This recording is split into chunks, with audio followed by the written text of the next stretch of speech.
साथियों, एक बार पुनः स्वागत है आपका हमारे यूट्यूब चैनल पर। तो साथियों, आज के इस वीडियो में बात करेंगे एनसीईआरटी की पाठ्य पुस्तक कक्षा 5 के विषय हिंदी में चैप्टर संख्या 14 बाघ आया उस रात। जो पाठ्य पुस्तक में प्रश्न पूछे गए हैं उनका आज के इस वीडियो में हम सॉल्यूशन करेंगे। समय को ज़्यादा व्यर्थ न करते हुए चलिए शुरू करते हैं। बात बात में प्रश्न है, वो इधर से निकला उधर चला गया। प्रश्न, यह बात कौन किसे बता रहा होगा? तो आंसर लिखेंगे, यह बात बेटू छोटू को बता रहा होगा। अगला प्रश्न है, तुम्हें यह उत्तर कविता की किन पंक्तियों से पता चला? तो आंसर लिखेंगे, हमें यह निम्न पंक्तियों से पता चलता है। छोटू बोला, 5 साल। बेटू ने फिर से आग्रह किया। अगला प्रश्न है, खबर तेंदुए की।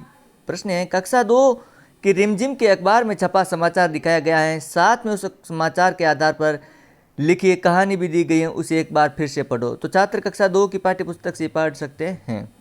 अगला प्रश्न है, अब बाघ आया उस रात कविता के आधार पर एक समाचार लिखो। तो आंसर लिखेंगे, कल रात गांव की तलहटी में एक बाघ आ गया, जिसके कारण गांव में अफरा तफरी मच गई, लेकिन बाघ जल्दी ही वहां से चला गया। वह बाघ इससे पहले भी गांव में नदी के पास अपनी बाघिन और बच्चों के साथ देखा गया था। गांव में अब खौफ का वातावरण है, लोग रात को बाहर जाने से डरते हैं। बच्चे बच्चे की जबान पर यह बात है। अगला प्रश्न है, तेंदुए और बाघ में क्या अंतर है, पता करो। इस काम के लिए तुम बड़ों से बातचीत भी कर सकते हो। तो आंसर है, तेंदुआ बहुत फुर्तीला होता है, यह शिकार के पीछे बड़ी तेजी से भाग सकता है, तथा बाघ फुर्तीला नहीं होता, यह अधिकतर घात लगाकर शिकार करता है। अगला है, उस रात। इस कविता में एक ऐसी रात की बात की गई है जिस रात को कुछ अनोखी घटना थी। प्रश्न है, उस रात को कौन सी अनूठी बात हुई थी? तो आंसर लिखेंगे, उस रात को गांव में बाघ आ गया था। अगला प्रश्न है, तुम्हारे विचार से क्या सचमुच अनूठी है? क्यों?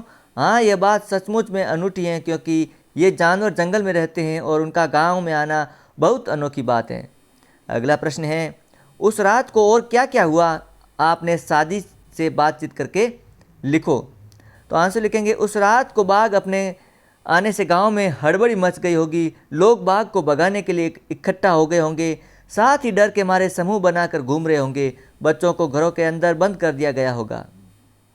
अगला है, बाघ के काम। बाघ कहीं काम नहीं करता, न किसी दफ्तर में न कॉलेज में। प्रश्न है, बाघ दिन भर क्या क्या करता होगा, कहाँ कहाँ जाता होगा? अपने साथियों के साथ मिलकर जानकारी एकत्र करो, फिर चर्चा करके उस पर एक चित्रात्मक पुस्तक तैयार करो। इसे तुम अपने पुस्तकालय में भी रख सकते हो।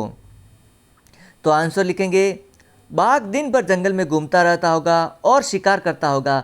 वह जंगल के साथ साथ पहाड़ों, झरनों तथा नदी पर जाता होगा। छात्र स्वयं चर्चा करके एक चित्रात्मक पुस्तक तैयार करें। अगला है, आंखें फैलाकर। वो इधर से निकला उधर से चला गया, वो आंखें फैलाकर बतला रहा था। प्रश्न है, नीचे आंख से जुड़े कुछ मुहावरे दिए गए हैं, वाक्यों में इनका प्रयोग करो। आंख लगाना, आंख दिखाना, आंख मूंदना, आंख बचाना, आंखें भराना, सिर आंखों पर बैठाना। तो इनका वाक्य प्रयोग इस प्रकार करेंगे, जैसे आंख लगना, इसका अर्थ होता है नींद आना, उसके जाते ही मेरी आंख लग गई। दूसरा होता है आंख दिखाना, जिसका मतलब होता है डराना, माँ ने बच्चे को गलती करने पर आंख दिखाई। अब है आंख मूंदना, तो ध्यान न देना, हमें गलत काम को देखकर आंखें नहीं मूंदनी चाहिए बल्कि उन्हें रोकना चाहिए। अगला है आंख बचाना, चुपचाप निकलना, हिरण शेर के पास से आंख बचाकर निकल गया। अगला है आंखें भराना, मतलब पीड़ा पहुंचाना, एक कबूतर को मरते देख मेरी आंखें भर आई। अगला है सिर आंखों पर बैठना, तो बहुत इज्जत देना, माँ ने राम के प्रथम आने पर उसे सिर आंखों पर बिठा लिया। इस प्रकार हम वाक्य प्रयोग करेंगे। अगला है शब्दों की दुनिया। प्रश्न है, 5 साल बिट्टू ने हमें फिर से आग्रह किया। आगाह किया का मतलब क्या हो सकता है? सचेत किया, मनोरंजन किया, बताया और समझाया। तो यहाँ पर सही आंसर होगा सचेत किया। अगला प्रश्न है, कविता में इनमें से कौन सा भाव झलकता है? तो आंसर लिखेंगे, कविता में इनमें से सचेत रहने का भाव झलकता है। अगला प्रश्न है, किन किन पंक्तियों शब्दों से यह भाव व्यक्त हो रहे हैं?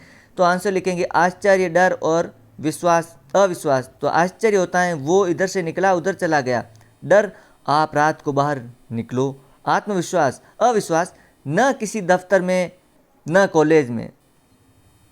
अगला प्रश्न है, जब हम कविता के जरिए कोई बात कहते हैं तो आप आम तौर पर शब्दों के कर्म को बदल देते हैं, जैसे कविता का शीर्षक बाग आया उस रात, गद्य में उस रात बाग आया होगा, ऐसा क्यों किया जाता है।